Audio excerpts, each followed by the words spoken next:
dal leen ak jàmm ci AGT News chaîne bi leen di jox xibaar yi wér te wóor abonné leen ngir dara bañ leen a raw. AGT News. nañu may Omar Youm garab ngir xel mi dellu si du samay kaddu yi Abass Fall la jëmale ko ci ki nga xam ne moo nekkoon président groupe parlementaire bu Benno Bokk Yaakaar ci assemblée nationale. moom Abass Fall mu ne de l'éther pour Omar afin qu'il retrouve ses esprits. moom nag mu daal di cay dolli ne quand 54% des Sénégalais élisent leur président et dès le premier tour cela ne peut qu'être dévastateur et porteur de haine d'un régime sortant moribond dévastateur et destructeur de tous nos équilibres. la nga xam ne moom yëkkati na ko ci ay kaddu mooy que ne 54% Sénégalais yi ñoo tànn seen président ñu fexe nag ba yemale lépp ci premier tour loolu nag mënul nekk loo xam ne dafay neex régime bi fi jógee ñoom ñi nga xam ne seen xol ya ma ngi cey jeex ñoom ñi nga xam ne jafe-jafe yi ñu nekk yëpp ñoo ñu ko yóbbee ñu dem ba suñu réew mi di doxee wet ñu war koo jubbanti waaye nag loolee neexu leen moo waral la moom Abass Fall kaddu yim ci teg mooy l'APR cherche désespérément à s'opposer non pas au régime en place mais à ce peuple sénégalais qui a voulu définitivement tourner la page marquée négativement par des visages qui incarnent le mensonge, le vol, les assassinats, le détournement et la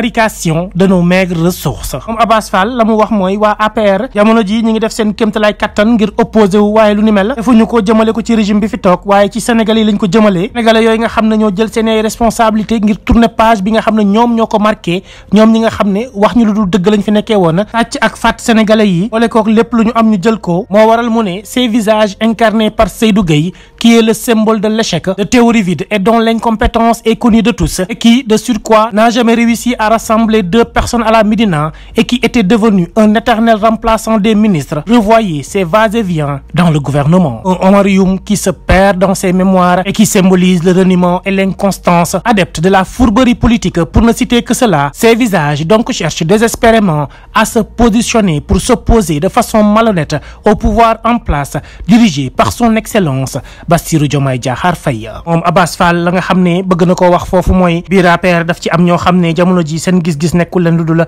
fexe bay jéem a opposé wu ci pouvoir bi fi nekk ki koy jiite di président de la République Bassirou Diomaye Faye. ci ñooñee mu lim ci ñaar ki nga xam ne moo di Seydou Gueye ak ki nga xam ne itam moo di Omar Youm. Seydou Gueye ma ci njëkk mu ne kookee mënul sax rassembler ñaari nit foofee ca Médina mënu leen dajale ñëpp xam nañ na nga xam ne noonu la nekkee woon ci gouvernement bi di remplacer waate dong la fa nekkee woon ñëpp gis nañ ay demam ak dikkam. Omar Youm itam mi nga xam ne daa mel ni xel mi daa dem moom moomee booy wër baatu échec mën nga koo téye te nag façon bi ñu bëgg opposé woo amul benn honnêteté loolee moo waral moom noppeegul ca Omar Youm ma nga naan Omar Youm qui il y a quelque temps utilisait la tribune de l'Assemblée nationale pour s'attaquer au leader de PASTEF et à son parti en les traitant d'ennemis de la République semble être amnésique d'un seul coup. Ce même Omar Youm a voulu brûler ce pays en se reniant et en demandant à Macky Sall de se présenter pour un troisième mandat. On se rappelle de sa fameuse phrase président fii dara xaju fii dangaa war a nekk candidat. Abass Fall mu ne Omar Youm ci boppam moo nekkoon ci assemblée nationale di dal ci kaw leaderu Pastef di Ousmane Sonko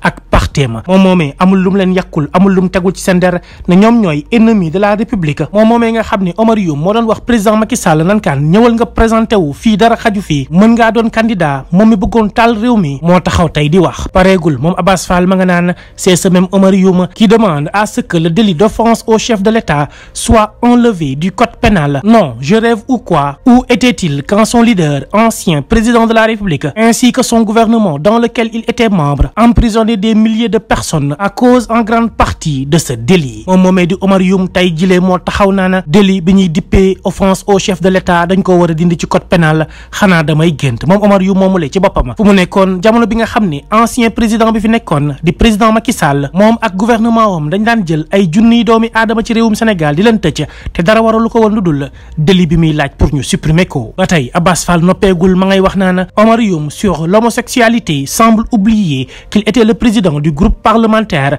Benno Bokk Yaakaar qui avait bloqué l'initiative de l'opposition pour une proposition de loi tendant à criminaliser l'homosexualité. Malhonnêteté ou amnésie sélective. Ce même Omar Youm, avocat dans son état, semble oublier que ce pays est tellement petit que les casseroles qu'il traîne bruissent et le suivent partout. moom Omar Youm moomule ci lu ñeel mbirum homosexualité maanaam borom ñaari tur yi xanaa daa fàtte ne moo nekkoon président bu groupe parlementaire bu Benno Bokk Yaakaar ci pencum ndawi réew ma bi nga xamee ne opposition bi ñoom dañoo dugaloon aw loi boo xam ne da koy criminaliser fii ci réewum Sénégal ba tax mu ne waa jile xanaa ñàkk honnête moo ko jàpp baa xel mi dafa dem loolee moo waral moom mu ne moom Omar Youm moomulee xanaa dafa fàtte ni réew mi tuuti na lool te lu ne mën nañ ko fee yëkk. Abass Fall mooy wéyal naan beaucoup de ces dirigeants de l'APR savent ce qui les attend. C'est la raison pour laquelle ils ruent dans les brancards pour pouvoir se victimiser ensuite. Cela ne passera pas et le peuple sénégalais n'a pas oublié le grand banditisme que vous aviez érigé en mode de gestion. C'est une demande sociale de corriger tous les crimes commis et de remettre les choses à l'endroit parce que tout est à l'envers dans ce pays de votre seul fait. moom Abass Fall mu ne dirigeants yi nga xam ne ñoo nekk ci APR jamono ji dañuy jéem a njëkkantu tey indi ay problème ngir victimiser wu bu ko defee ñu ne daal nguur gi da leen di jéem a sonal xanaa ñoom dañoo fàtte banditisme gi nga xam ne moom lañ yoree woon réew mi ñoom nag ñu lijjanti seeni ay mbir demande sociale la askan wi ñoo ko soxla te réew mi lee faaw rek ñu dëppandikoo te ñëpp xam nañu ne fi mu agsi tey ñoo ko fa yóbbu. Abass Fall daal di si toftal ne vous vous êtes toujours caché lâchement derrière les forces de l'ordre en son temps pour avoir le courage. Nous ne comptons faire pareil. Notre courage et notre code d'honneur nous l'interdisent, mais vous aurez à rendre compte de votre gestion récente. Abass Fall mooy wéyal ba tey mu ne yéen ñi nga xam ne ay jamono ci ginnaaw takk der yi ngeen doon làqatu ngir mën a am fit bokkul benn yoon ak ñun ñilee duñ ko mës a def ndax suñu code d'honneur mayuñu ko waaye bu leen fàttani lu mu yéex di ngeen rendre compte wax nit ñi li ñu leen dénkoon naka ngeen ko yoree woon moo waral muy jeexal naan sur le terrain politique vous nous aurez en face il ne vous reste que votre dernier soupir pour disparaître de l'espace politique. Profitez-en, le glaive arrive. À bon entendeur, Abass Fall moom loolu la jeexalee ay kàddoom mu ne terrain politique bi moom di ngeen ñu fi fekk dinañ janoo ak yéen na ngeen gaaw profiter ci moment yu mujj yi nga xam ne moom ngeen di yëngu ci lu ñeel wàllum politique. mbir mi jeex na fii lay yem na ngeen ko dégg na ngeen ko bàyyi xel kaddu yooyu Abass Fall moo ko yëkkati jëmale ko ci Omar Youm ak ñi nga xam ne ñëpp ñooy jéem a opposé lu nekk ci biir APR. AGT News.